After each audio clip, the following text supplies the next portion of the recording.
Welcome back to How to Be a Better DM, the official podcast of Monsters.rent. I'm Justin Lewis. And I'm Tanner Wayland. And we are here to help you tell better stories for yourself and your players as you dungeon master sessions of D&D, Dungeons & Dragons. We'd like to give you some quick announcements. We actually have one before the show, and then after the show, if you want to stick around, we have some more announcements then as well. But first, let's talk about this. Tired of being alone? Are you tired of not having any of your players understand you? Are you tired of never truly belonging? Well, you're in luck. All you need to do is join the Guild. The Guild is a unique and exclusive experience that is only open to Dungeon Masters. It is a full community focused on helping ease your DMing burdens. Want to meet other DMs? Join the Guild. Want to discuss your homebrew ideas with people who would appreciate it instead of just telling your cat? Join the Guild. Want to find a place where all your wildest dreams will come true? Join the Guild. Go to monsters.rent/guild and sign up today for free. Wait, that can't be right. Chuck, can you check this again? Is this supposed to be... What? Oh, they're serious? It's free? Oh, okay. All right. Yes, go to monsters.rent/guild and sign up today for free, even though they are crazy for giving this away for free. Common side effects may include burping, sneezing, laughing, breathing, hearing, listening, tasting, farting, critting, sarcasm, and in extreme cases, explosive diarrhea. Awesome. With that out of the way, we can get into today's show. Well, what do you think? Geva asks you. You stipple your fingers and think for a moment. They're all very interesting, aren't they? You ask. Yes, but who would you want to be stuck on a ship with for months at a time? Responds the ever-wise Geva. Well, there is Imora. I think having a tabaxi on the ship would be useful, though we'll have to do something about our antipathy towards tieflings if we're going to have her work with Heresiel. I was also impressed with Rudruguk. His strength will come in handy should we come in contact with pirates. He might be a discipline problem, though. I've asked around, and the half-orc loves his strong drink. Lastly, there's Wupreha. Having a priest on board would be very, very useful, even though he is a primal priest of Ossus. What about System? The Warforged? I don't know how well he'll fare on a voyage in the open sea. From what I heard, he's somewhat unstable, even though he is a genius with woodworking, metalworking, and engineering overall. Geva smiles and says, Looks like you've got a choice to make, Captain. So, what would you like to do? Welcome back to the 22nd episode of How to Be a Better DM. I'm your host, Justin Lewis, and I'm happy to be back with you guys this week. As always, you and I are going on a journey to craft more engaging stories for yourself and your players while you DM a session of Dungeons & Dragons 5e. First thing I want to say is that there are cool things in the works. I know that that's super vague, but I don't want to spill the beans before it's a sure thing. Let me just say that I'm working on getting great people on my team, and that's all I'm going to say. Smiley face emoji. Now, second thing, I'd like to invite you to sign up for a monthly newsletter I'll send out with updates and behind-the-scenes content, as well as free homebrew content that you can try in your campaigns. So if you'd like to sign up for that, click this link below. It's a really long, complicated link, so I'm not going to say it out loud, but go in the show notes, click the link, and if enough people sign up, I'll make an easier link to click next time. Now that I've done all my selfish, self-serving announcing, wink wink, let's talk about making NPCs. Every game is filled with hundreds of NPCs. From the poor shopkeeper to the ruthless arch-villain ruining the universe, you will have to create NPCs to move your story along, and to give your players what their characters need. So, how exactly do you create a good NPC? Also, forgive my voice, I do have a little bit of a cold.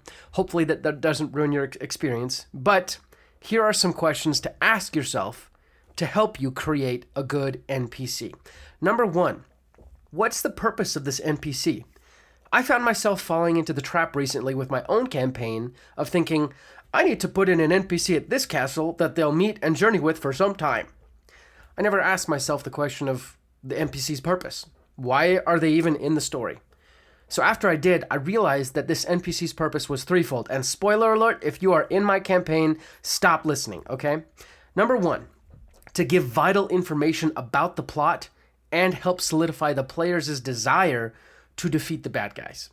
Number 2, to be a lighthearted little brother type character and give the group some comedy relief. And number 3, eventually die and make the group all sad that he died, oops, spoiler again, and hopefully solidify them again in deciding to defeat the villains. Answering this question, you see, has already helped me identify a lot about how the character's going to act, what they're going to do, and when you answer this question, you won't have those useless NPCs that seem super random. Instead, everything will feel necessary. Number 2, how impactful is this NPC supposed to be in the story?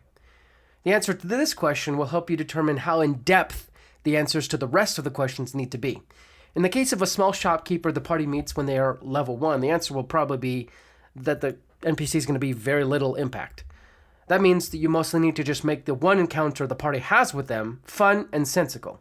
On the other hand, if the answer is that the NPC will be very impactful, then you really need to understand the NPC. A little word of warning though, your players also get a vote on who is impactful and who isn't. Just be prepared to make things up on the fly if your players start asking about the backstory of one hobo in the village. I say this from experience. With characters that aren't supposed to have a backstory, sometimes your players take interest in those characters, making you have to make up a backstory.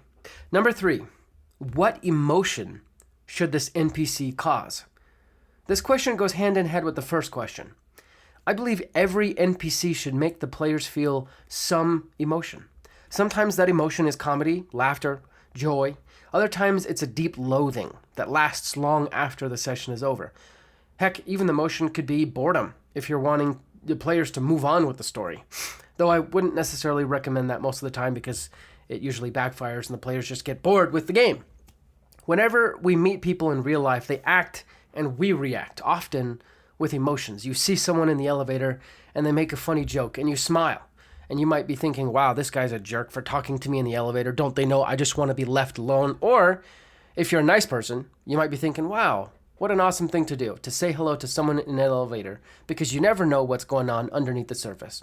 Our NPCs should mirror that experience. Whenever your players, through the guise of their characters, come into contact with an NPC, they should feel emotions. Number 4. Who will be interacting with this NPC? NPCs don't stand alone in the story. They exist specifically to interact, whether directly or indirectly, with your players' characters. Therefore, who the NPCs interact with is important. It's important because it will determine how they act, what the NPC must know and do, and what the NPC wants. For example, if one of your players' characters is a rogue who has an assassin mentor, like in my campaign, no one else in the group will ever meet that mentor. That NPC can act very differently toward the rogue than if they were to interact with the whole group. With the rogue, that NPC can act slightly more open, but with the whole group, that mentor, that assassin mentor, is going to be much more reserved and probably try and hide the identity of being an assassin mentor. Number 5. What does this NPC care about? If you are just making things up on the fly about NPCs, then this is the first and most important question you need to answer. Just as with murder, no one does anything without a motive. Since your NPCs are doing things, you need to understand, why does the shopkeeper want the highest price for their health potions? Are they greedy? Do they have a family to feed? Do they enjoy the back and forth of negotiations? Are they concerned about making rent? Do they love the thrill of enterprise? All of these questions paint the NPC in a different color and tell you, as the DM, how to play them. It also makes them much more interesting, and it makes the encounter feel more real. There you have it. 5 questions to ask when you are making an NPC. Number 1, what is the purpose of this NPC? Number 2, how impactful is this NPC supposed to be on the story? Number 3, what emotions should this NPC cause? Number 4, who will be interacting with this NPC? And number 5, what does this NPC care about? There are only 5 questions here, so obviously there are probably more out there you could ask, but these are some just to get you started. And if you think of any more, definitely reach out to me on Instagram at Geronimo Levis and tell me your thoughts. And you know what? While you're there, just tell me how things are going. I'd love to see what's going on with you in your life and what games you're playing and so forth. Again, I thank you guys all for your support and ratings and reviews. And I wish you happy holidays, Merry Christmas if you celebrate that, Happy Hanukkah if you celebrate that. And if you don't celebrate anything, hopefully happy spending time with your family. Celebrate that too. I celebrate Christmas, so I'm going to say Happy Christmas. I'll talk to you all next week, but until then, let's go ahead and roll initiative. Thank you for listening to today's show. We really appreciate your support and your patronage. We have a few more announcements to go over. First, did you ever fall in love with the library as a kid? It was a place where you could experience 1,000 stories without having to buy 1,000 books. That is what Monsters.rent can do for your D&D campaign. You can rent and swap out as many quality miniature monsters and creatures for your D&D party as you could ever want, without having to buy them. You can rescue villagers from a kobold camp, or lead your party through the fighting forest, or many more adventures. We're coming out with new bundles all the time. Just sign up for our subscription to get access to your own personal library of minis. Go to monsters.rent to find out more. That's the website. Monsters, with an S, .rent. Get your library pass to a world of minis today. we also wanted to let you know that today's episode is sponsored by Stardust and Dragons. I'm going to let one of the cast of Stardust and Dragons, Christian Hatcher, and his crew tell you a little bit more about it. This August, a new adventure podcast is coming to a platform near you, filled with action. You one of the two of them. We can't keep taking hits like that. Drama. Everything that she's been doing, everything she's going to do, finally sets in. And Stardust. Help! Help! Someone, please! Find out more about this epic odyssey at stardustanddragons.com, where adventure awaits in the stars. That's all the announcements we have today. Again, thank you so much for everything you do for us. You make this show possible. Like we said before, we'll be back next week with another great episode, and until then, let's go ahead and roll initiative.